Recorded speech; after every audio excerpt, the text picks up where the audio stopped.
tudo bem? Bom dia. Vamos continuar falando sobre a evolução do pensamento geográfico das escolas da geografia, tá? No encontro anterior, a gente tratou, né, do surgimento da geografia como ciência, né? Nós discutimos também um pouco do determinismo ambiental. Hoje a gente vai falar da segunda escola, que é chamada de escola possibilista ou escola francesa de geografia, né? Vamos falar sobre o possibilismo geográfico. O possibilismo geográfico ele teve início com as ideias disseminadas por Paul Vidal de Lablache, né, que era um francês que tinha como objetivo criar uma escola geográfica, um corpo de pensamento, uma teoria que fizesse frente ao chamado determinismo ambiental, que pregou, entre outras coisas, o determinismo que o homem é fruto do meio. Foi uma interpretação equivocada dos discípulos de Hatzel, né? Frederick Hatzel, como nós vimos na aula anterior. Então, o objetivo de Paul Vidal de Lablache era criar um temário geográfico que fizesse frente à escola alemã, que ficou conhecida como escola determinista. Então, o objetivo era fazer frente aos interesses expansionistas alemães e Vidal de Lablache acabou consolidando os interesses expansionistas franceses ao criar, né, a escola possibilista, ao criar alguns conceitos que vieram para legitimar esses interesses no mundo afora, tá? Então, para o possibilismo geográfico, a natureza não determina, mas ela oferece o quê? Possibilidades ao homem, né? Essa teoria coloca aí, começa a colocar o homem como um agente. Mas uma grande crítica que é feita pelos especialistas é que o homem ainda está na condição da natureza, o homem ainda está dependendo das possibilidades ou do que o meio vai ofertar, tá?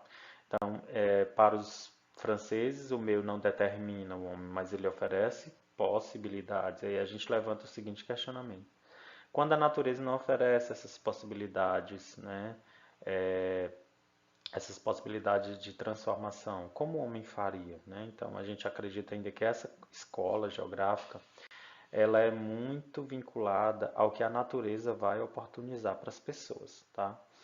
Então, no possibilismo, a gente tem o desenvolvimento do método regional de análise. A análise do espaço era feita através de recortes da região, né?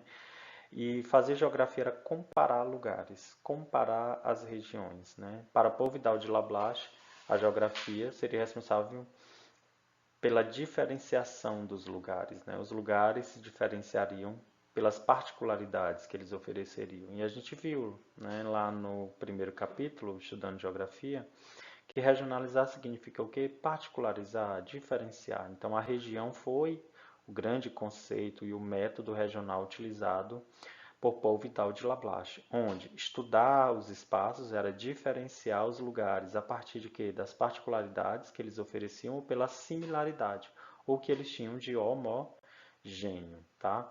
Então, havia uma divisão dos espaços em unidades regionais e a geografia, né, acabou tendo esse método de análise regional como uma herança do possibilismo, né? Hoje a gente utiliza muito, né, no planejamento urbano a questão da região como fruto dessa herança do pensamento de Paul Vidal de Lablache. Um dos erros do possibilismo foi pregar a chamada neutralidade científica.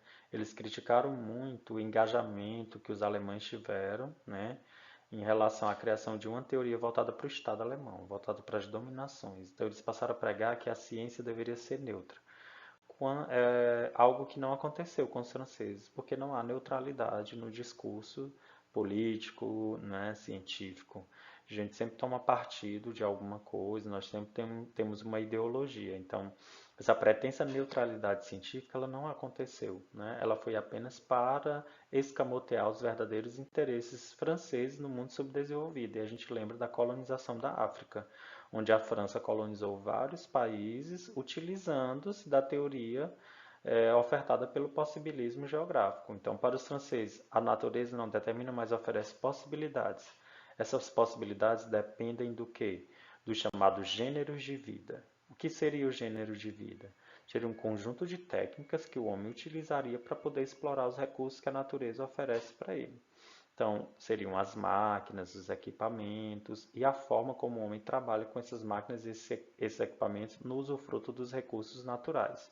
Para os franceses, quem tivesse gêneros de vida avançados deveria levá-los para áreas consideradas atrasadas ou subdesenvolvidas.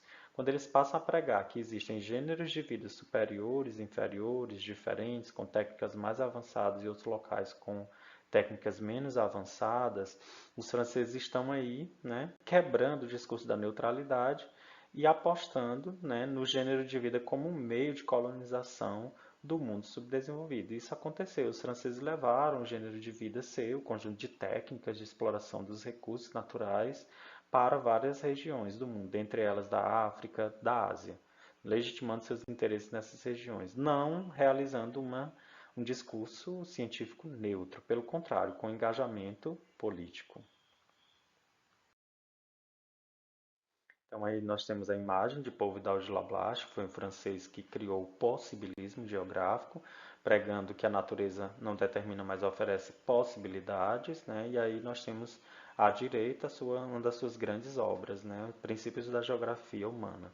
Então ele foi responsável pela articulação da escola francesa do possibilismo, disseminou o método regional e criou o conceito de gênero de vida. Gênero de vida entendido como um conjunto de técnicas, né, de exploração de uso dos recursos naturais, como forma de legitimar os interesses franceses no mundo subdesenvolvido.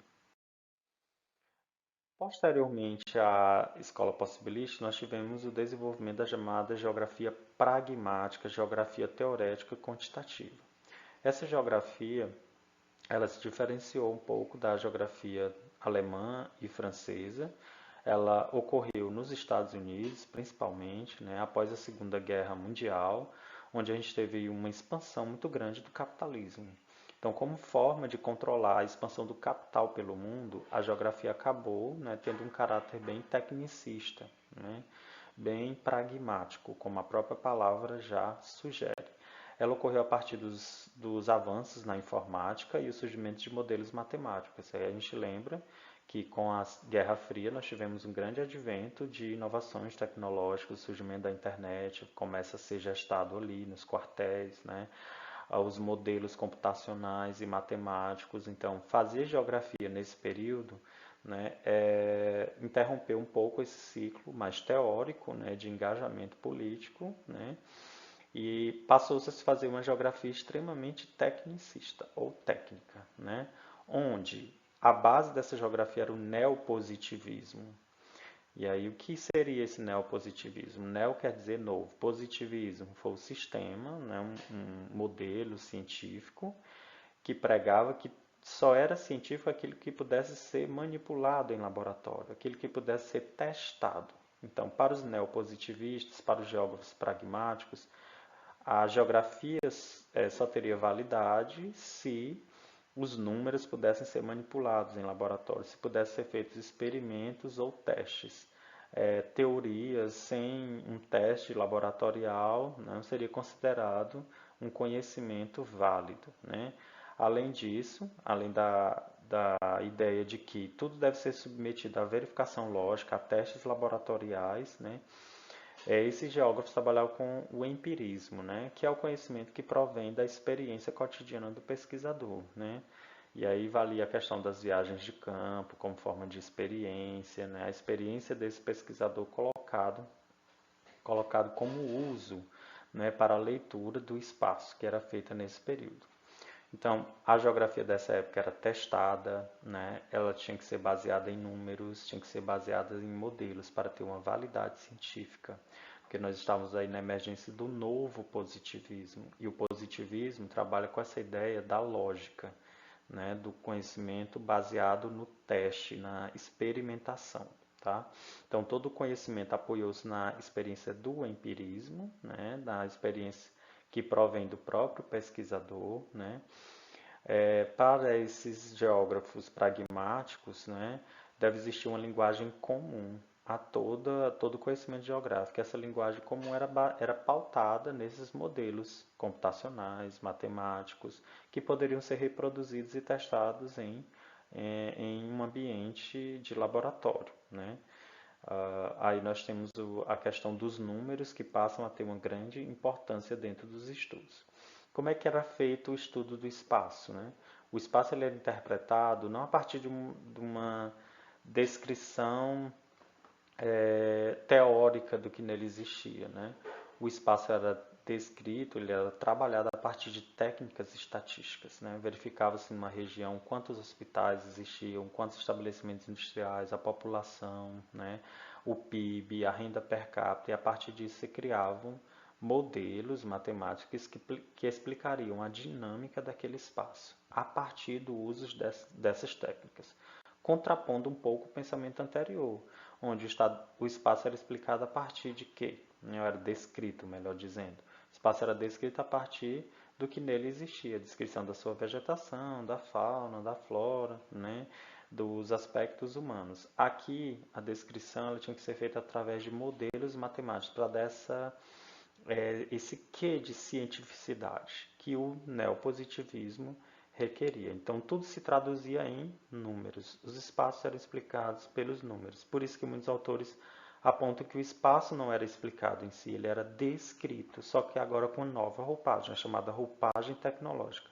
A roupagem que os modelos estatísticos ofereciam, bem como a que o uso dos computadores ofertava. Então ela é chamada também de geografia pragmática, porque ela seguia esses ritos, né? Seguia essa questão do pensamento lógico, né? É uma geografia também chamada de quantitativa, porque trabalhava com o número em demasia, né? E tinha como base também o empirismo, a experiência que provém do pesquisador. Então, os espaços eram trabalhados a partir de modelos matemáticos, numéricos, eram trabalhados a partir do número, do que nele existia em termos numéricos.